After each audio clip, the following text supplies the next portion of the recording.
নামাজের পরে আমাদেরকে একটু সময় দিয়েন। আচ্ছা ঠিক আছে, ইনশাআল্লাহ।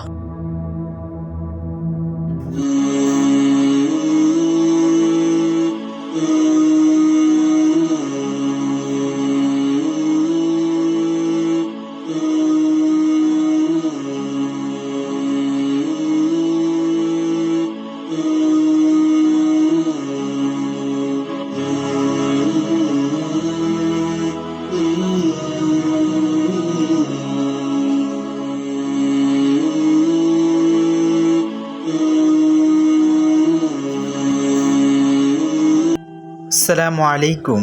ওয়ালাইকুম সালাম। কেমন আছেন? আলহামদুলিল্লাহ ভালো আছি, আপনি কেমন আছেন? আলহামদুলিল্লাহ ভালো আছি। আপনারা কি যেন জানতে চাইছিলেন আমার কাছ থেকে?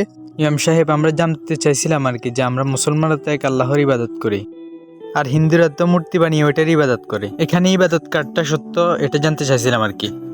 আপনাদের এই কথাটা জানার উদ্দেশ্যটা কি? উদ্দেশ্যটা হলো আমার বন্ধু রাহুল আর কি, ও হিন্দু ধর্মের। ও বলতেছে ওর ধর্মটা সত্য, আর আমরা বলতেছি আমার ধর্মটা সত্য। এখন এখানে সত্য কোনটা আমরা বুঝতেছি না, আমাদের মধ্যে কিছু কথা কাটাকাটি হয়েছে। এখন আপনার থেকে জানতে চাইতেছি আসল সত্যটা কি। এই তো রাহুল আসছে।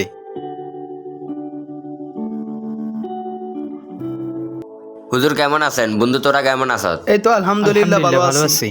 আচ্ছা ইমাম সাহেব, তাহলে কার ইবাদতটা সত্য একটু বলেন আমাদেরকে। আসল উপাসনা ইবাদত কেবল সেই সত্তার জন্য যিনি আমাদেরকে সৃষ্টি করেছেন। আর কোরআনে আল্লাহ তাআলা বলেছেন,